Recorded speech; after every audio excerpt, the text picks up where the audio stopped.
Once hailed as Hollywood's blonde goddess, Lana Turner shone brighter than almost anyone of her era. But behind that radiant glow lay her greatest torment. Why did every love she touched eventually collapse into betrayal, heartbreak, or violence?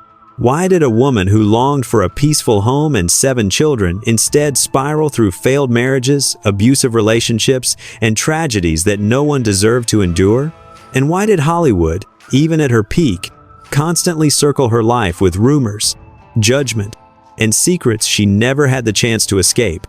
These haunting questions reveal only the surface of Lana Turner's true story, because hidden behind the glamorous photos and legendary roles is another life entirely, marked by deception, devastating loss, and the terrifying abuse that nearly destroyed both her and her daughter. Stay with us, because the truth behind Lana Turner's journey is far more shocking, heartbreaking, and profoundly human than the world ever imagined. Once hailed as Hollywood's blonde goddess, Lana Turner could make millions fall in love with just one glance. But behind that dazzling spotlight was a life drowning in tears, scandals, and overwhelming loneliness. She once dreamed of a warm, peaceful home filled with 7 children, but fate led her instead into a maze of betrayal, failed romances, suicide attempts, and terrifying abuse. The never-before-seen photos below reveal a side of her life Hollywood tried desperately to hide. Watch until the end to understand why Lana Turner wasn't just a movie star. She was the tragic symbol of an entire generation. When Lana Turner first met Artie Shaw, her very first husband, he was nothing like the Prince Charming she had imagined. Though Artie was older, successful, and even considered handsome by some, he carried a sharp edge of arrogance, and instinctively, Lana knew he wasn't a good man. But sometimes a single night is enough to unravel every wall you've built. In the warm darkness of his car, Artie told Lana about the hardships of his past, a story delivered in a low, melancholy voice, just soft enough to melt the heart of a young girl who only wanted to be understood. That was all it took. Lana let go of her doubts and tied herself to the most impulsive marriage of her life. She eloped with a man she barely knew, clinging to him as if he were a way out from her earlier heartbreaks. But that escape quickly became a prison. Artie was hot-tempered, controlling, and beneath almost every sentence was a quiet contempt that suffocated her. 4 months of living together dragged on like 4 years. And when they finally divorced, drained and exhausted, Lana could only say one thing: Artie is a smart man, but he doesn't know how to treat women. In the years that followed, 4 more wives left him, a late confirmation that Lana's first instinct had been right all along. After that first disastrous marriage, Lana began a desperate search for what she called the meaning of love. By 19, she had already survived a major heartbreak, and her thoughts drifted back to an old flame, Greg Boutzer, her intense first love. Greg had once proposed but gave her a cruel condition. She had to quit acting. For a girl who grew up in poverty, who had used each role to climb out of the shadows of her childhood, that was something she could never agree to. And when she realized Greg wasn't sincere, another piece of her fell apart. Lana later admitted, "I learned what it felt like to be truly hurt from Greg." Yet life kept spinning. When she met singer Tony Martin, it was the first time in years she felt herself willing to compromise. Lana even considered stepping back from her career for him. And perhaps if Tony hadn't joined the military, her story might have taken a gentler turn. But he left. And Lana tried to fill the emptiness with fleeting romances, walking arm in arm with band leader Tommy Dorsey, then dating 2 young drummers, one of whom even brought his parents to meet her as proof of his devotion. But none of them held her long enough to make her believe in love again. Soon, Lana was seen with Bob Stack and then suddenly photographed beside billionaire Howard Hughes. The rumors spread non-stop and Lana just laughed. Men are fascinating. Anyone who says they aren't is either numb or a statue. Her comment only fueled the belief that her love life was a whirlwind of endless adventures. But before the gossip could settle, another storm hit when Lana starred opposite Clark Gable. One day, while they were filming Hunky Tonk, Gable's wife, Carol Lombard, unexpectedly appeared on set. Lana turned around and found Carol's eyes locked onto hers, silent, unblinking, and full of accusation. Startled, Lana ran straight to her trailer. That brief wordless moment exploded into a scandal, and tragedy pushed it even further when Carol died shortly after in a plane crash. Many believe she had been devastated by rumors of an affair. Lana denied everything. With a firm voice, she said, "I respected Gable. We had a good working relationship, but we weren't close friends." Her words were clear, but the whispers never stopped. And slowly, Lana slipped into the wildest, most reckless period of her life. It was around this time that Stephen Crane entered her life. He was a man introduced through friends, someone who showed up at parties, lingered in conversations, and slowly became a familiar presence in the home she shared with her mother. MGM had grown weary of Lana's late-night partying and began restricting her activities, which only gave Stephen more reason to visit. Lana's mother liked him right away, and when a mother approves, Lana's path toward love always seemed to speed up. They ran off to Las Vegas and married in 1942. Soon after, Lana became pregnant, a rare moment of joy in her unsteady life. But that fragile peace shattered when she learned the devastating truth.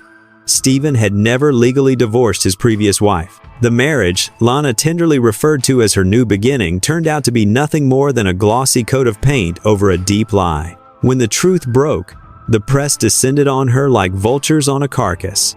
Lana felt humiliated, as though the entire world was watching her trapped in a tragedy she didn't even know how she had walked into. What many people didn't know was that Lana was Catholic, not by birth, but by choice. And when she became pregnant, she wanted her child to be born into a marriage that was legitimate in the eyes of the church. So, what did Lana do? She forced Stephen to finalize his divorce properly, then married him again for the second time.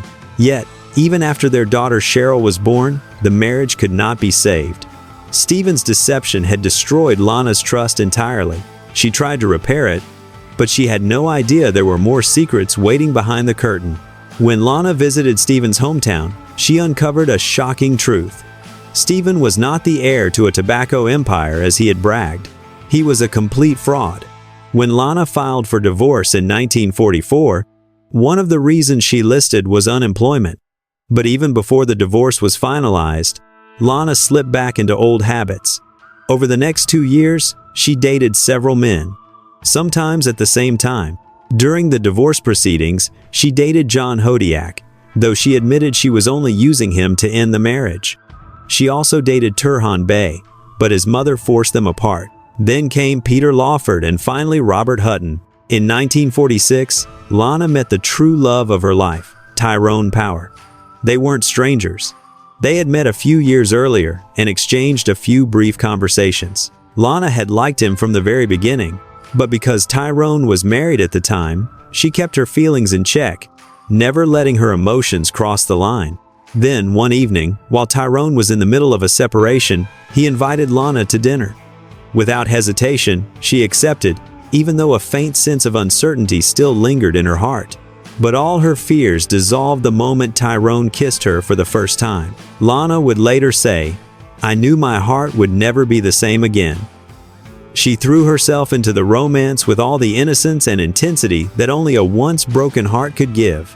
She loved him so deeply that she once flew to Mexico alone just to see Tyrone for a few hours between his grueling filming schedule. She described him as the most sophisticated, charming, and kind man I had ever met. To Lana, he was the love her heart had been searching for all her life. When she found out she was pregnant, Lana truly believed life had finally smiled on her. But that joy was quickly shattered. Tyrone, though he loved Lana and was as captivated by her as any man who ever met her, was not ready for a child. He had just stepped out of his first marriage. His emotions were still in turmoil, and he wanted nothing to do with another binding commitment. Above all, he understood Lana better than she realized. She would never agree to have a child out of wedlock, and that alone created an unbridgeable distance between them. Heartbroken but resolute, Lana did the one thing that haunted her for the rest of her life. She quietly ended the pregnancy. While Tyrone was away on a trip, she wrote him a letter, a few cold lines that hid countless sleepless nights and tears she could not stop. Yet when Tyrone returned, Lana received one more blow. He confessed he had fallen in love with another woman. Lana later said, No man, except perhaps Tyrone, ever took the time to find out that I was a human being, not just a pretty little thing to look at. And that truth was what broke her the most. In 1948, Lana walked into marriage once again, this time with Henry J. Bob Topping Jr., heir to a famous steel dynasty and one of the wealthiest men in America at the time. To the public, their union looked like a modern-day fairy tale. Bob adored Lana with an almost obsessive intensity, spoiling her down to the smallest detail. He took her on lavish yacht trips, threw extravagant parties, and gave Lana, for the first time in all her marriages, a wedding that was truly worthy of her, grand, glittering, and overflowing with well wishes. And then, as if by magic, Lana became pregnant in early 1949. She believed this would finally be her new beginning, a complete family she had longed for her whole life. But fate showed her no mercy. Their first son was born silent, a stillbirth that shattered Lana completely. The media covered the tragedy relentlessly. Yet they had no idea that Lana cried herself to sleep every night until she was too exhausted to stand. Around 1951, she became pregnant a second time, but tragedy struck again. Newspapers alternated between calling it a stillbirth or a miscarriage. But no matter the terminology, the pain was the same. Lana had lost another child. 2 back-to-back heartbreaks left her body weak, and her spirit sinking into a darkness she could not escape. And Bob, instead of holding her close and grieving with her, turned to alcohol. He drank so heavily that he disappeared for entire nights, often seen with other women, leaving Lana utterly alone in the grand, beautiful home she had once dreamed of. Explosive arguments became routine. Lana grew more drained by the day, and Bob drifted further away, becoming someone she no longer recognized. By the end of 1951, they separated. The weight of grief, betrayal, and endless loneliness pushed Lana to the edge.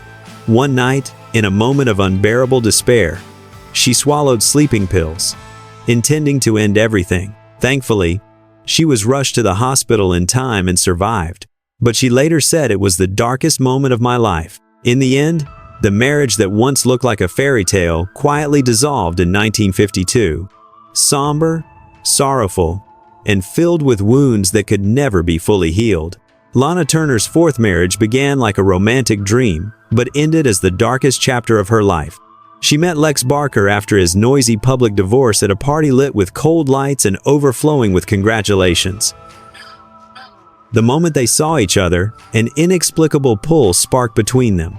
A fierce, undeniable chemistry that made Lana, who had already endured so much heartbreak, believe she was finally getting a new beginning. Only a few months later, they wandered through the quiet streets of Europe together, as if they were writing a late-blooming fairy tale. When they returned to Hollywood, they got married. To a woman far too familiar with broken promises, everything seemed perfect. Lana longed to be a mother again, a hope that briefly flared when she became pregnant, only to be extinguished when she lost the baby. The grief drained her completely, pushing her into her work as a way to save herself. For 2 years, she spent most of her time away from home, sometimes traveling with Lex, sometimes filming in distant places. What she never imagined was this: those trips were the only times her daughter Cheryl felt safe. The home Lana believed was protected by the man she had chosen was actually hiding a horrific secret. Lex Barker had been abusing Cheryl repeatedly, forcing the young girl to live in fear with no idea how to escape. At 13, Cheryl couldn't endure it anymore. She confided everything to her grandmother. When Lana heard the truth, she shattered. Rage, guilt, agony, everything collided inside her. All she wanted was to end Lex's life right then and there. Years later, when she heard he had died, Lana simply remarked that it should have happened sooner. But life gave her no rest. As if trapped in a tragic loop, Lana fell into the hands of another man, Johnny Stompanato. In the beginning, Johnny swept her off her feet with classic charm. Flowers, sweet letters, effortless gallantry. But it didn't take long for his true nature to show. A violent, controlling, domineering man, Lana hid bruises beneath heavy makeup, as if she could conceal the humiliation she was forced to endure. People who've never lived through an abusive relationship often ask, Why didn't she just leave? Lana was trapped by fear, by the fragile hope that Johnny might change, and by the lifelong guilt of a woman too used to carrying the weight of everything alone. One night, after being beaten to the point she couldn't take it anymore, Lana told her daughter that if it ever happened again, she would put an end to it herself. The next day, the nightmare returned. At that moment, Cheryl, only 14 years old, believed that if her mother fought back, Johnny would kill her. In that chaotic instant, the young girl grabbed a knife. During the struggle, Johnny lunged forward and drove himself into the blade. That was the story presented in court. After weeks of investigation and debate, Johnny's death was ruled justifiable. Lana and Cheryl were cleared of all charges, but their lives were forever scarred. Years later, after Lana had passed away, her close friend Eric Root revealed the truth she carried to her grave. According to him, Lana was the one who stabbed Johnny after catching him assaulting Cheryl. Racked with guilt for bringing two predators into her daughter's life, Lana acted on pure maternal instinct. But if she had been arrested, she would have faced a murder charge. Cheryl, still just a child, stepped forward and took the blame to protect her mother. And she never spoke of it again until after Lana was gone. After all those storms, Lana's fifth marriage to Fred May became a rare moment of calm. Fred was a genuinely kind man, something far too scarce in Lana's romantic life. Though they quietly divorced after just 2 years, they remained close friends. It was almost the only separation in her life that didn't leave a scar. But fate still wasn't done with her. Her sixth marriage to Robert Eaton shattered quickly when Lana discovered he had been deceiving her and living off her money. The betrayal broke her once again, forcing her to end a marriage that hadn't even lasted 4 years. Her final marriage to Ronald Peller, a man who called himself Dr. Dante, was yet another chapter of lies. Lana believed she had finally found her lifelong companion, only to learn he had faked his credentials, swindled her out of tens of thousands of dollars, and stolen valuable jewelry. In her memoir, Lana described it as the deepest stab in the back, because it came from the man she once thought would be her last love. In her later years, Lana no longer sought romance. She devoted her time to herself and to Cheryl, the one child who had witnessed every pain she ever endured. Perhaps that was the only love that remained steady and unshakable in Lana Turner's turbulent life.